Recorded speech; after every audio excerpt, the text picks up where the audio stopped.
Hello, everyone. Welcome to Gracefully Graying, and check us out on our website, gracefullygraying.com, and visit our YouTube channel, search for Gracefully Graying. Today, we are so pleased to have Mindy Eisenberg once again, who is the Yoga Moves MS, the yoga guru. And today we're going to be talking about breathing, which is very important, and Mindy's going to explain why. So welcome, Mindy. Great to have you. I'm so happy to be here with you this morning. We always love having you and learning about everything that you are so expert in as far as the world of yoga. So we are talking about breathing. So why is it so important? Well, if you think about it, it's the thing that we do the most throughout our day. How many times do you think we actually breathe a day? We can start by how many times do we breathe a minute, the average person. The average person breathes about 10 to 12 times. That's like a healthy person, 10 to 12 times per minute. And then we multiply that times the number of minutes in a day. The average person is somewhere around 20,000, give or take. Wow. That's so I've had people say, it's more important than the food that we eat. I believe it. The way we breathe impacts our life experience. Now, from a yogic perspective, we can look at, yogis often talk about the parasympathetic and the sympathetic nervous system, which has to do with fight or flight. When somebody's nervous, they do one of two things. They either hyperventilate or they stop breathing. And the hyperventilation is actually, well, either one is not really healthy. But there's all these myths about the breath and what is functional breath. As I've done my research, and something that's not necessarily emphasized in the yoga world is how much we are chest breathers. It is, but we don't emphasize it enough. We kind of learn it in teacher training and then let it go. The average person is not only a mouth breather, but what's connected to mouth breathing is chest breathing. And a healthy functional breath is low. So if you take your hands and you place them below your lower ribs, kind of in between there and your belly. Okay, I'm doing that right now. Okay, so now take an inhale. And notice where you're expanding.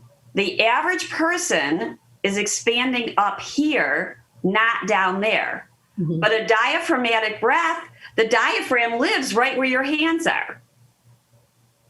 So the misconception is that it's okay to take a deep breath and it's okay for it to be up here. But it's actually not. The diaphragm is meant to go down on the inhale and up on the exhale. And it has all kinds of effects on our body. Not only does it massage the heart and the lungs, but oxygen needs to get all the different muscles and ligaments and soft tissue, and even affects our bones in our body. So breathing affects every cell in our body. Now, there's a huge misconception about carbon dioxide. Everyone thinks they've got to exhale it out, right? It's considered toxic. But what we don't realize is that the balance between oxygen and carbon dioxide is what actually helps and tells our body, our brain, how much we need to breathe. Because we're mouth breathers, our tolerance for carbon dioxide is less so.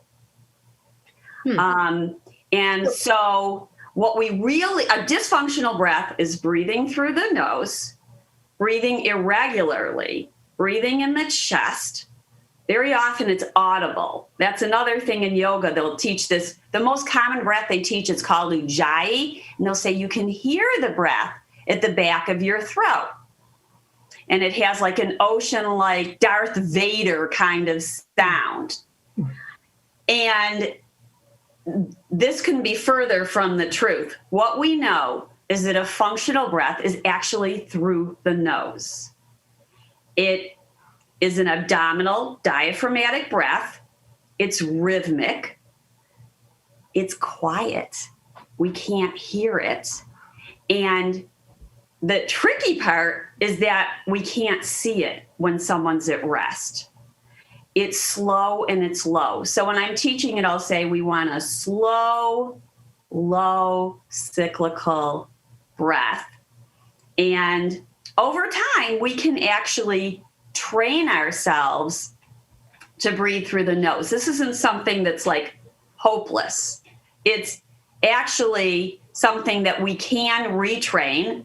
And there are breath specialists out there that can help us with this technique and skill that is really a lifelong innate skill. We're born with it, and something happens after we're born. Life happens, stressors happen, posture happens. Go ahead and slump asana over. Now go ahead and take a breath. Notice, is it in your belly or is it in up your upper chest? I think it's more in my belly. Really? Should it not be? It should be. For people who are hanging over, it's in their chest. Oh. But the main point is that go ahead and try to take a full breath. Through my nose? Just take a full breath. It's Okay. a little bit more constricted. Right. Now, the other thing that happens, another posture that happens, is pushing your rib cage forward. Mm-hmm. You know, someone will say, sit up straight. And so we sit up straight and our shoulders go back. Now go ahead and try to take a breath. Okay. Where is it? I think it's up further. Yeah, it is. It's up further. Mm-hmm. But what because you can't possibly breathe down there. Right. What about people that have sinus problems or, their nose is stuff like, you're obviously recommending people breathing through their nose, but sometimes people have a problem with that. Yes. So that is an awesome question because how we breathe over time, literally over hundreds of years, and probably thousands, has changed the way that we breathe. It literally has changed our facial structure. We now have a much narrower nasal cavity. And the way that our tongue hangs out in our mouth and the way that we breathe has all caused this. And what we eat. Right. Soft food has literally changed our need for orthodontics. If they've done all these studies, there's this awesome book. It's called, I can't recommend it enough. It's called Breath by James Nestor. And he's a journalist who did research, a few years of research on the breath. He's somebody who had apnea, ADD, asthma, several breathing concerns. And he went through this whole process of learning about the breath. When he visited some of the universities with the best collections of skulls, there's people who study this, they literally saw how our nasal cavity changed and the shape of our mouth and our teeth. Really? 200 years ago, like 300 years ago, we had straight teeth. There was no need for braces. Yeah. We had wider palates. Now, why is this? They actually back then, they were chewing their food. Our food is now processed. Mm-hmm. So all our daily life impacts our breath in so many ways, and our breath impacts us in so many ways. So you asked a question about sinuses. And there are actually techniques we can do to open up this cavity and open up the sinuses. Now, obviously, somebody who's got a deviated septum who needs surgery, that's an exception to the rule. There are things that are back from times that are the ancient Indian science of yoga is Ayurveda. And you might have heard of nasal rinses where you use some salt water with, it used to be like a little syringe, like a ball syringe. Yeah, now it's a bolster. It used to be like a little watering can that they would put. And so with the salt water, that can help. Nasal rinses can help.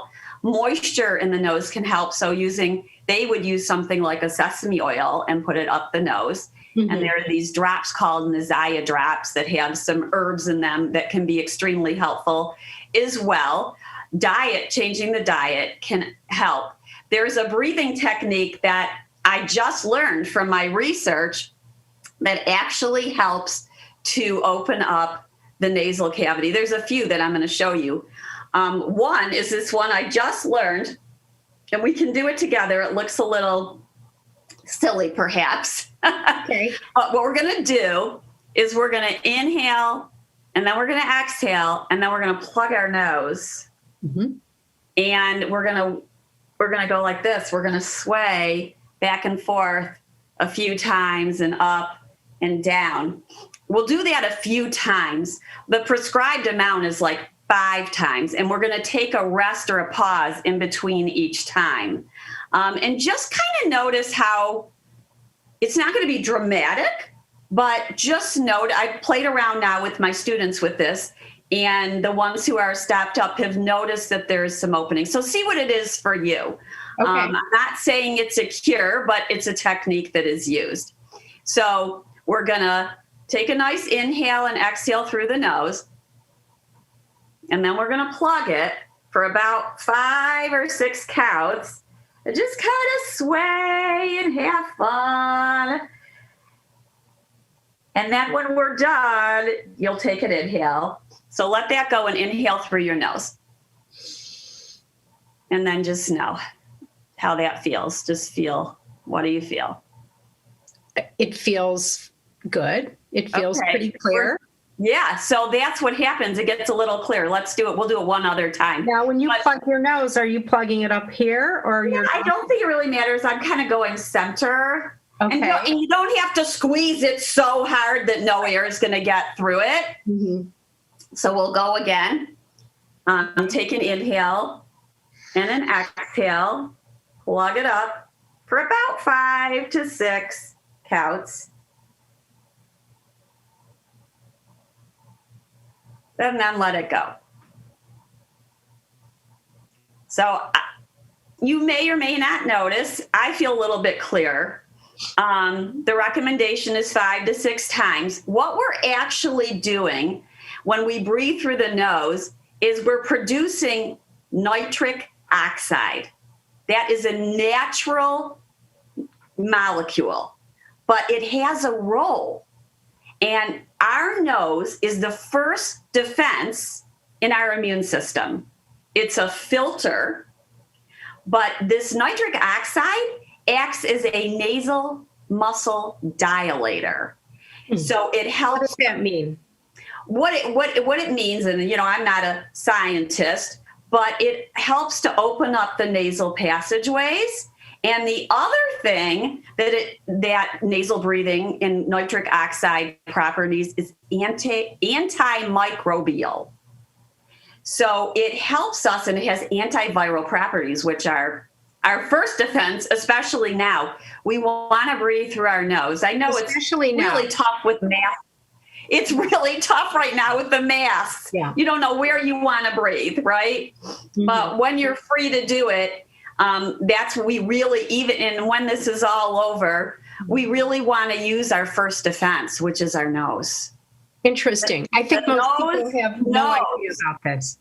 What'd you say? People don't know about this. I know. It's crazy. And I was listening to a podcast about the fact that we don't know about this. Mm-hmm. And there are these breath experts out there. There's all these studies. Right. And yet people are kind of putting it under the table or ignoring it. So I don't know the answer why that is, if it's boring or it's just not as exciting. But we really do need to pay more attention to the way we breathe. When I practice with my students nasal breathing in the classroom or when we're meditating, and people say when they're meditating, it is more relaxing. We know that. And that's awesome.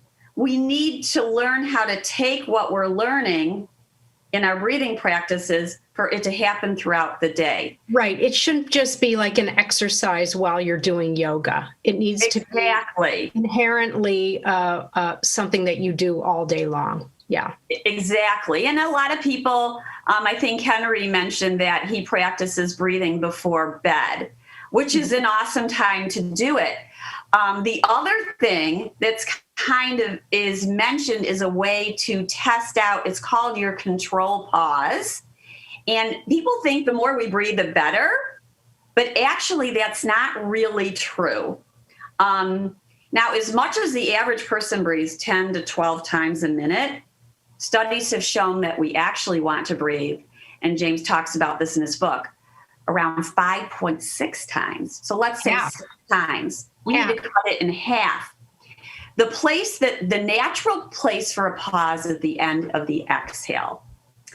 So where we go with this is we take an inhale, we take an exhale, and then we pause for about 5 counts, and we begin again. Try this. It's a practice that people can do at home. And you take an inhale through your nose, you exhale through your nose, and then you pause for about 5 counts. Now, if this causes panic for somebody, they should only do it for like a count or 2 counts and work up to 5 or 6. We really want to get up to somewhere between 20 and 40. So let's go ahead and do that just for the 5 or 6 counts, just so you can notice it.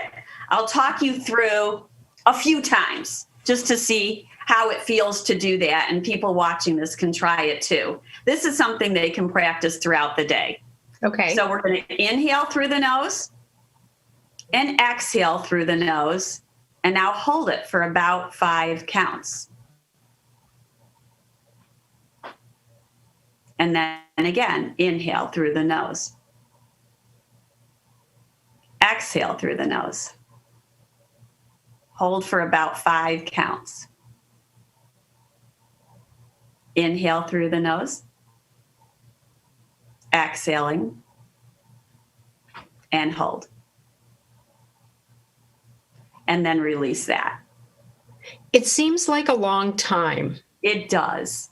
Mm-hmm. It does. So if someone, who has asthma or someone who is fearful of that, they really should start with just a few counts and work their way up. We eventually want to get to 20 to 40. 20 is on the lower end.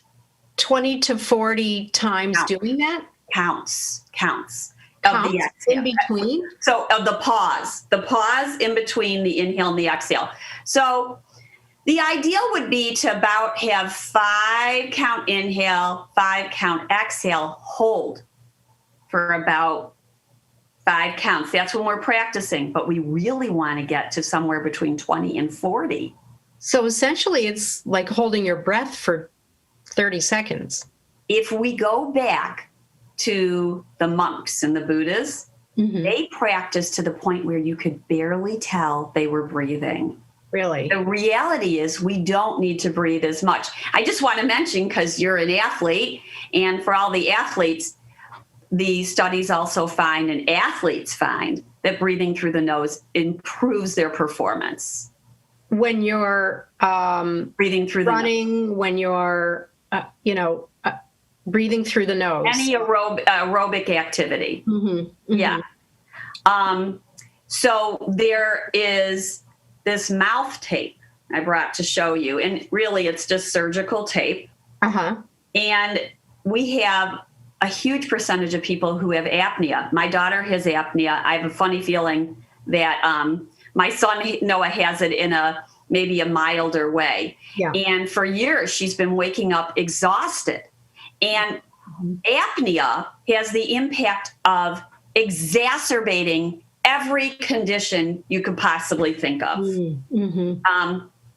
Think about anxiety, depression, asthma, right? ADD. Well, when you're tired, that's no good for anything. If you don't get a good night's sleep. I mean, she was just telling me she had to adjust her CPAP machine, and just that little change made a huge difference in how she feels when she wakes up in the morning. Really? We couldn't figure out why she won't get up and why she's so exhausted. Right. And so everybody in my house is now doing mouth tape. I've met several dentists who are doing it.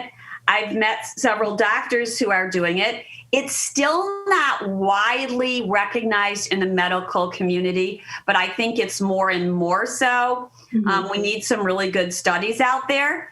But I can tell you that the first time Julia did it and Noah did it separately, they both noticed a huge difference right away. So essentially, you're putting tape over your mouth I'm going to show you. so that you're breathing over through your nose. This guy, Patrick McEwen in Ireland, he starts it with the kids, but they don't put it over their mouth. He has a special thing for the kids, and it goes around their lips. Because if we train people early in life, it's going to be so much easier. They're going to be so much healthier, and it's obviously an easier habit to change in a kid. So for an adult, it might be like this, or it might be like this. Some people get a little freaked out. So the recommendation is to perhaps do it around the house during the day for a few minutes and kind of build your way up. The first time I did it, I was like, ooh, this is really weird, to go to sleep with tape. But then I noticed I'm not getting up in the middle of the night nearly as much. And now that we're talking about it with people, we're noticing how it is gaining some popularity. This is NovaCore 3M tape, so it doesn't stick to us. So it's not irritating. But that is something people can experiment with and try. I don't recommend it without making sure you don't have any contraindications. But we know that apnea has a huge impact. Asthma, think about how many people have asthma. And most asthmatics are breathing right here. And this is just not the healthy place to be. We want to bring it down there. So it has so much impact for us. Now, a lot of people get freaked out when we say we want you to breathe down there, and they're like, how do I do it? How do I do it? One of the best ways to do it is to lie down on your back.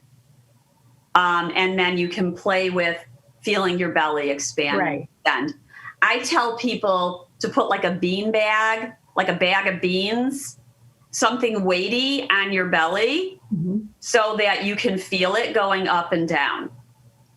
The other thing we can do, and this is where mouth breathing, it's called beak breath. One of the exceptions, there are a few breaths that we do breathe through the mouth. And one of them is called beak breath. So you can do this with me. We're going to breathe in through the nose, and we're going to exhale with pursed lips out like this. So it's like you're blowing candles out on the cake. Right. Birthday. Right. So what does that do when you purse your lips? Okay. I want you to take your hand to your belly, and you'll feel what happens. So we're going to inhale through the nose and now exhale through pursed lips all the way.